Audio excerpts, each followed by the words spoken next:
यसु में आपकी सलामती हो। आए अजीज़ों, आज के इस दिन को मुकद्दस पौलुस रसूल ने जो खत रोमियो की कलीसिया के नाम लिखा, उसका 12वां बाब उसकी 20वीं और 21वीं आयत को पढ़ने के वसीले से करेंगे। सो मेरे बहन भाइयों, कलाम मुकद्दस में यूँ लिखा है 20वीं आयत से, बल्कि अगर तेरा दुश्मन भूखा हो तो उसको खाना खिला, अगर प्यासा हो तो उसे पानी पिला, क्योंकि ऐसा करने से तू उसके सर पे आग के अंगारों का ढेर लगाएगा। बदी से मगलूब ना हो, बल्कि नेकी के ज़रिए से बदी पर गालिब आओ। मुकद्दस पाक कलाम के पढ़े और सुने जाने से हम तमाम सुनने वालों को खुदावंद के पाक कलाम के वसीले से बरकत मिले। आमीन। आए अजीज़ों, जो हिस्सा आज सुबह तलावत किया गया है, मैं और आप इस पर गौर खोज करें। 20वीं आयत, उसके सर पे आग के अंगारों का ढेर। अजीज़ों, इस बात पर मैं और आप थोड़ी देर के लिए गौर खोज करें।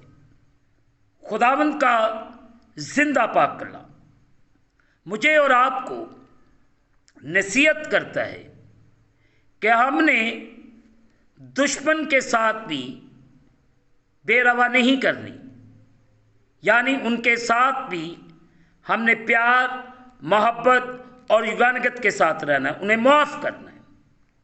अगर वो भूखा है या प्यासा है या उसके तन पे लिबास नहीं, तो हमने उसको प्रोवाइड करना है।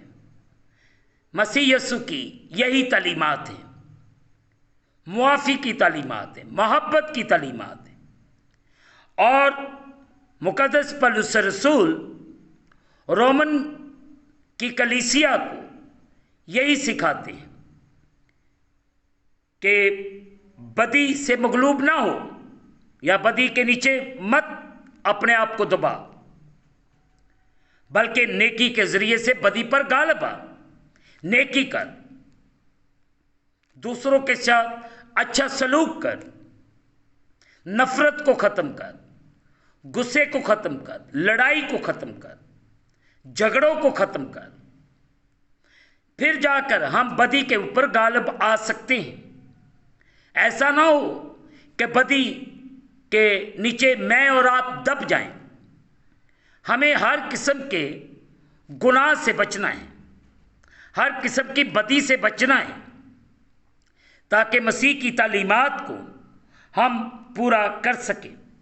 अजीज़ों, अगर हम देखें इमसाल उसका 25वां बाब उसकी 21वीं और 22वीं आयत, इमसाल उसका 25वां बाब, जिनके पास खुदावंद का जिंदा पाक कलाम है वो मेरे साथ देखें।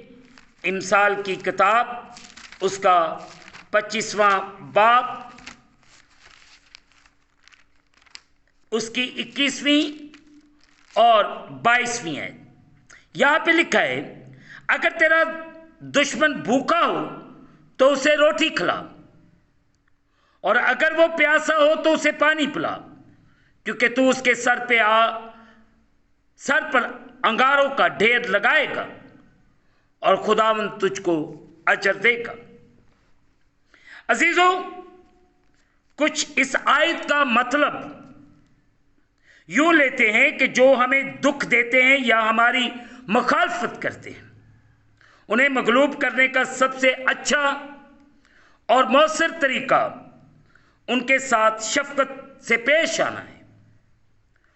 बाज़ों का बदला लेने की निस्बत हमारे नेक ईमाल उनके लिए ज़्यादा परेशानी का बाइस होंगे। अपनी शफकत का इजहार करने से शायद हम उनके साथ अच्छे मरासम कायम करने में कामयाब हो जाएं। दीगर अफराद इस हवाले की वजाहत एक कदीम मिस्री रवायत के तलक से करते हैं।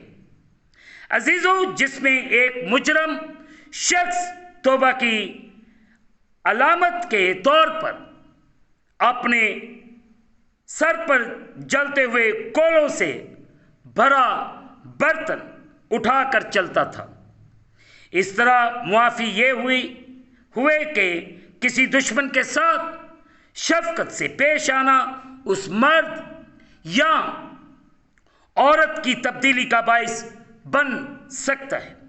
यूं अपने दुश्मनों के साथ अच्छा सलूक करना, बदी का जवाब नेकी से देना, उनके लिए अपने बुरे कामों पर शर्मिंदा होने का सबब बन सकता है।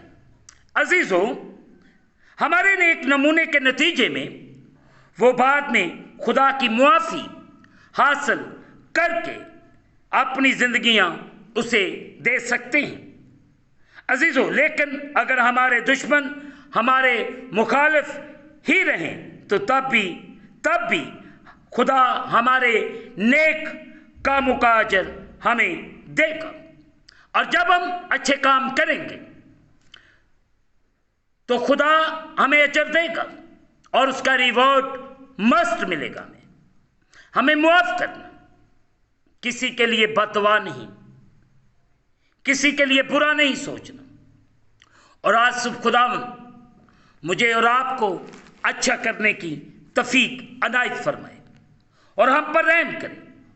हमारे दुखों, हमारे रोगों को खुदावंद हमारी ज़िंदगियों में से रिमूव करे, ताकि मैं और आप खुदा के जलाल में, खुदा की कुदरत में बढ़ते जाएं। खुदावंद हम सब पे करम कर और रहम कर और बड़ी बरकत दे। आमीन। दुआ करें। कादिर मुतअल खुदावंद, तेरा शुक्र अदा करते हैं इस वक्त के लिए, इन लम्हात के लिए जो आपने हमारी ज़िंदगी के अंदर बख्शे हैं, कि आपके नाम को मिलकर इज़्ज़त और जलाल दिया जाए। इस वक्त जितने तेरे बेटे बेटियां तेरे सामने झुके हुए, इन सब पर रहम कर, फजल कर और बड़ी बरकत दे। हम घटते जाएं, तू हमारी ज़िंदगियों में बढ़ता जा। ए कादिर मुतअल खुदावंद, तू अपने आसमान को खोल और अपनी बरकत को नाज़िल फरमा और अपनी किसी नेमत को हमसे फरामोश न कर। हम तुझसे कामिल मोहब्बत रखें और लायक तौर पर तेरे पाक नाम की ताज़ीम करें। इस वक्त है खुदावंद, जितने तेरे प्यारे तेरे चरणों में हैं, इनके दुखों को, इनके रोगों को, इनकी बीमारियों को, इनकी परेशानियों को, इनकी मुश्किलात को अपने नाम के वसीले से दूर कर और इन्हें बड़ी बरकत दे और इन सब को अपने कलाम के मुताबिक चलने और बढ़ने की तौफीक दे। हम अपने वतन अजीज़ पाकिस्तान की बहाली सलामती की दुआ करते हैं। खुदा इज़राइल यरूशलेम की सलामती की दुआ करते हैं। पूरी दुनिया की बहाली के लिए दुआ करते हैं। पासबानों के लिए, जिनमें बिशप्स, पास्टर्स, पादरी साहबान, एवेंजलिस्ट, डीकन, एल्डर, जो भी तेरी खिदमत गुजारी का काम कर, इनमें प्यार, मोहब्बत, योगानगत को पैदा कर। ऐ खुदा, इन्हें मोहब्बत में कायम कर, ताकि एक दूसरे के साथ प्यार करें, मोहब्बत करें और तेरे नाम को इज्जत और जलाल देने वाले बने। तेरा रहम, तेरी कुदरत, तेरे प्यारों के लिए मांगते। तू रहम कर और बड़ी बरकत दे। हम घटते जाए, तू हमारी जिंदगियों में बढ़ता जा। अपना जलाल हम सब की जिंदगियों में जाहिर कर। तेरा करम, तेरा रहम एक एक जिंदगी पर ठहर जाए। करम कर और बड़ी बरकत दे। कादिर मुतअल खुदा, तू बरकत दे, करम कर। और मैं इल्तिजा करता हूँ खुदावंद, आज के दिन जितने लोगों की बर्थडे है, सालगिरह है, हर एक को विश करता हूँ और हर एक के लिए उम्र की दराजी की दुआ करता हूँ। तू करम कर, रहम कर और बड़ी बरकत दे। तेरा खादम होते बरकत देता हूँ। हम इस दिन को खुदा बाप, बेटे और रूहुल कुद्दस के नाम से शुरू करते हैं। आमीन। ऐ हमारे बाप, तू जो आसमान पर है, तेरा नाम पाक मना जाए। तेरी बादशाही है, तेरी मर्जी जैसे आसमान पर पूरी होती, ज़मीन पर भी हमारे रोज़ की रोटी आ जाए। और जिस तरह हम अपने कर्जदार मुआफ़ कर, तू भी हमारे कर्ज हमें मुआफ़ फरमा। हमें आज़माइश में न ला, बल्कि बुराई से बचा। बादशाही, कुदरत, जलाल हमेशा तक तेरे हैं। आमीन। अब हमारे खुदा में यीशु मसीह का फजल, पाक रू की रफ़ाकत और शरक हाजरीन पर, तमाम मुक़द्दसीन पर, आलमगीर कलीसिया पर, यरूशलेम पर, कौम बनी इसराइल पर, मुल्क पाकिस्तान पर यह बरकत अब से लेकर अब तक होती रहे। आमीन। खुदावंद आप सबके साथ हो। आखिर में यही कहना चाहता हूँ कि इस चैनल को सब्सक्राइब करें, लाइक करें, शेयर करें और बेल आइकन को प्रेस करना ना भूलें। जैसे ही आप बेल आइकन को प्रेस करेंगे तो इस चैनल पर बनने वाली हर एक नई वीडियो की नोटिफिकेशन आपको बर वक्त मिलेगी। खुदावंद आपको और आपके घरानों को बड़ी बरकत अता फरमाए। आमीन। खुदावंद आप सबके साथ हो और आप सबकी हिफाजत करे और आप सबका निगहबान हो। आमीन।